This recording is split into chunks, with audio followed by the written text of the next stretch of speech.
मतदारांशी संपर्क करण्यासाठी आपण प्रचार दौरा ग्रामीण भागामध्ये खरं म्हणजे आज जुन्नर तालुक्यामध्ये चालू आहे आणि आता आपण आळेफाटा या ठिकाणी प्रचार दौऱ्याला या ठिकाणी प्रारंभ करणार आहोत। प्रचार दौरा हा मतदारांशी संपर्क व्हावा हा त्याच्या मागचा हेतू आहे। मित्रहो, यशोमंदिर सहकारी पतसंस्थेची निवडणूक का होते का नाही होते याच्याबाबत बरीच मतांतरे आहेत। मतांतरे होतील। यशोमंदिरची निवडणूक ज्या वेळेला सुरू झाली तेव्हापासून ती कधीच बिनविरोध झाली नाही। बिनविरोध न होण्याची कारण बरीच आहेत। त्या खोलात न जाता यशोमंदिर ही संस्था अत्यंत सुस्थितीत भक्कम शासनाचे सर्व नियम पालन करणारी सहकारी संस्था आहे आणि सतत अवर्ग मिळवणारी ही संस्था आहे। खरं म्हणजे विकास हा पोकळ वाशासारखा नसावा, विकास वेताच्या काठीसारखा भरीव असावा। त्याप्रमाणे जरी संस्था एकदम झपाट्याने नाही तरी पण अत्यंत चांगल्या पद्धतीने संस्था मार्गक्रमण करत आहे। कोणी म्हणतं आम्ही 100 कोटी एका वर्षात केले, असं कधी होत नाही। 13 कोटी 20 कोटी 23 कोटी 28 कोटी 23 संस्था वाढते आहे। कोणाच्या तरी संस्था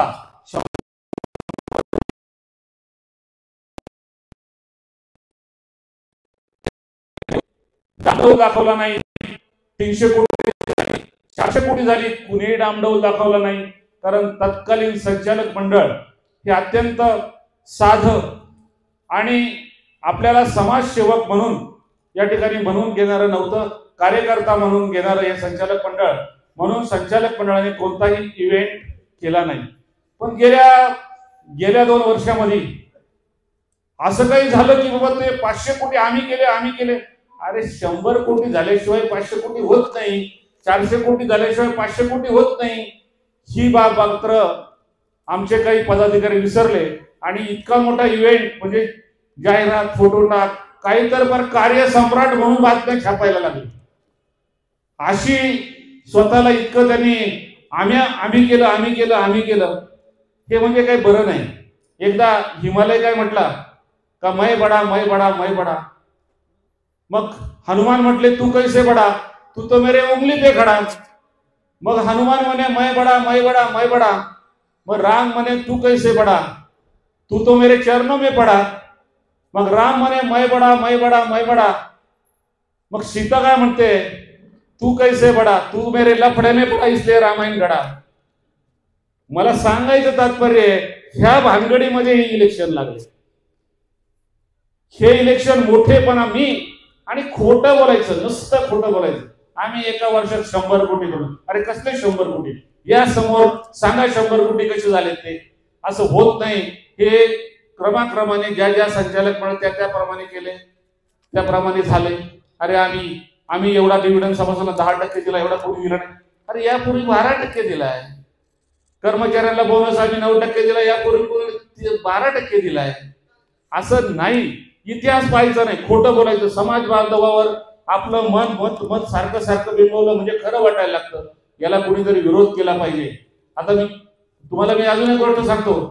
कर्मचाऱ्यांचा गटविमा आहे। या कर्मचाऱ्यांच्या गटविम्यामध्ये त्यांचं कुटुंबीय होतं, पण या वर्षी आम्ही अजिबात ते येऊ दिलं नाही, फक्त कर्मचाऱ्यांचंच केलं। का केलं? गटविमा सुद्धा वेळेत काढला नाही। 2 कर्मचाऱ्यांना खिशातून पैसे भरावे लागले। हे भरायचे कुणी? पण प्रेशर, कर्मचारी बोलू शकत नाही। एवढं प्रेशर का तो काहीच बोलू शकत नाही, त्याला खिशातून बिल भरावं लागलं। का तर काहीतरी होतं ना, माझ्या माणसाला दिलं पाहिजे म्हणून लेट झालं आणि 1.5 महिना लेट झाल्यामुळं त्या कर्मचाऱ्याला खिशातून पैसे भरायला लागले। मला जास्त काही टिप्पणी टिप्पणी मला त्याच्याच हे निवडणूक आहे। निवडणुकीमध्ये मला माझी संस्था, कारण समोरच्यावर टीका केली की संस्थामध्ये येते, संस्थेवर काही बोलणं मला उचित वाटत नाही। ही सर्वसामान्यांची संस्था आहे, ही संपूर्ण महाराष्ट्राची संस्था आहे, ती नगरची आहे, जुन्नरची आहे, पुण्याची आहे, अख्ख्या महाराष्ट्राची ही संस्था आहे आणि हे इलेक्शन या ठिकाणी संपन्न होत आहे. या इलेक्शन निमित्त ही प्रचार सभा या ठिकाणी आयोजित केली आहे. आता संयोजकांनी सांगितलं बाबा प्रचार कसा करायचा, एकदम साधी गोष्ट आहे. प्रचार सोपं एकदम. आपल्या हातामध्ये 5 कलरच्या 5 मतपत्रिका भेटतील. पहिली सफेद आहे, नंतर थोडी ग्रीन आहे, ही पिवळी आहे, ही केसरी स्वरूपाची आहे आणि एक थोडीशी वेगळ्या कलरची. तर ह्या 5 मतपत्रिका आहेत. या 5 मतपत्रिकेवर ज्या ठिकाणी कपशी हे चिन्ह आहे त्या चिन्हावर एका माणसाला 17 मतदान करता येईल. म्हणजे कसं, हे बघा, इथे शिक्का मारा, काय जमत नाही. हा ठीक आहे. हॅलो, ह्या 5 मतपत्रिका आहेत. आपण मतपत्रिकेवर 34 उमेदवार आहेत आणि समोरच्या पॅनलचं वेगळं चिन्ह आहे. आपलं कपशी आहे तर कपशीवर शिक्का मारायचा आहे. जिथं कपशी असेल इथे मारा, इथे मारा, इथे मारा, असा क्रमाक्रमाने पहिल्या मतपत्रिकेत 12 आहेत. 12 उमेदवारांना आपल्याला मतदान देता येतं. दुसऱ्या मतपत्रिकेमध्ये 2 उमेदवार आहेत, एक कपशीवर शिक्का मारायचा आहे. तिसऱ्या याच्यामध्ये 2 उमेदवार आहेत, कपशीवर शिक्का मारायचा आहे. चौथ्या मतपत्रिकेमध्ये एकच उमेदवार आहे, कपशीवर शिक्का मारायचा आहे. आणि 5व्या मतपत्रिकेवर 4 उमेदवार आहेत. तर आपण 2 कपशीवर शिक्का मारला तर आपलं मतदान या ठिकाणी संपन्न झालं. यापेक्षा एकाही कागदावर जास्त शिक्का पडला का त्या मतदारसंघातील मतपत्रिका बाद होती. परंतु फक्त कपशी लक्षात ठेवली, शिक्के मारत गेला तर हे मतदान अत्यंत सोपं आणि सरळ आहे.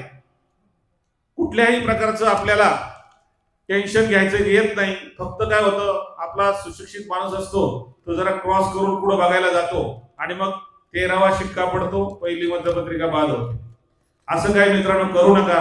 एकदम सोपं मतदान आहे.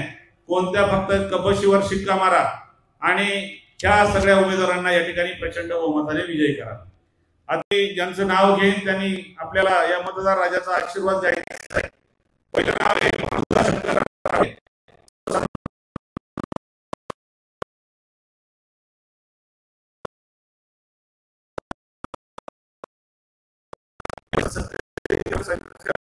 दोन वेळा अध्यक्ष त्यांनी पद भूषवलेलं आहे. त्यानंतर बाबूराव गणपत गायकर, ज्येष्ठ संचालक, विद्यमान संचालक आणि माजी अध्यक्ष आहेत, सभासद क्रमांक 5 यांचा.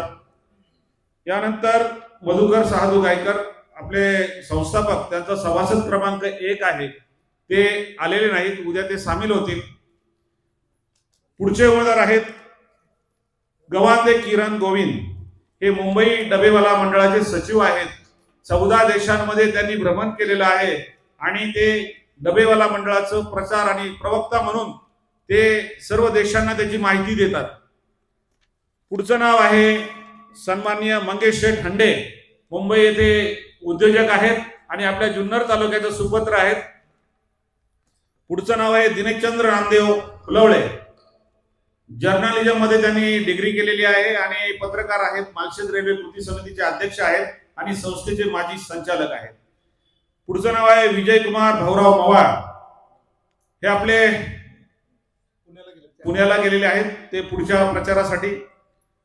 पुढचं नाव आहे संतोष रामचंद्र शिंगोटे. हे आपले इंजिनियर्स आहेत आणि पुण्याला चांगल्या कंपनीमध्ये या ठिकाणी जॉबला आहेत. पुढचं नाव आहे उगले अमोल ज्ञानेश्वर. हे उद्योजक आहे, मोठं सॉफ्टवेअर कंपनीमध्ये ते यांचा व्यवसाय करतात. पुढचं नाव आहे अशोक गोविंद वाळुंज. हे माजी अध्यक्ष आहेत. संस्थेच्या वसुलीमध्ये ज्यांनी फार एकदम मोलाचा या ठिकाणी सिंहाचा वाटा घेतलेला आहे. पुढचा मतदारसंघ या ठिकाणी आहे भटक्या आणि विमुक्त जमाती. यामध्ये सोमनाथ बजरंग नागरे हे कल्याण स्थित आहेत, प्रचारामध्ये आहेत, ते येऊ शकलेले नाहीत. पुढचा मतदारसंघ आहे एसटी मारुती बबन जाधव. हे कल्याण डोंबिवली महानगरपालिकेमध्ये शिक्षण विस्तार अधिकारी, त्याप्रमाणे मुख्याध्यापक म्हणून सेवानिवृत्त आहेत. पुढचा मतदारसंघ आहे ओबीसी इतर मागासवर्गीय. त्यामध्ये आहेत फापाळे दिनेश बबन.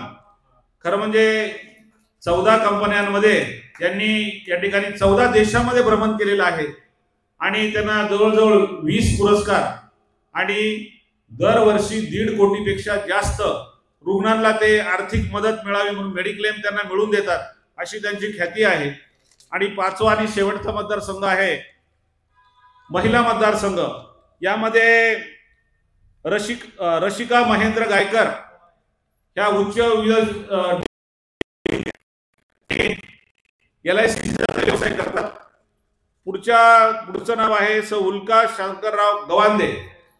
ह्या मुख्याध्यापिका म्हणून मुंबईवरून रिटायर झालेले आहेत आणि चांगले देशाचे चांगले नागरिक घडवण्याचं त्यांनी काम केलेलं आहे. याप्रमाणे सर्व उमेदवारांचा मी परिचय करून दिलेला आहे. राजकारण, समाजकारण, शेती, उद्योग, गुन्हेगारी यातील नवनवीन घडामोडींसाठी आजच हिंदवी न्यूजला सबस्क्राईब करा आणि बेल आयकॉनवर क्लिक करायला विसरू नका. महाराष्ट्रातील एकमेव निपक्षपाती चॅनल म्हणजे हिंदवी न्यूज, सर्वसामान्यांच्या न्याय हक्कासाठी.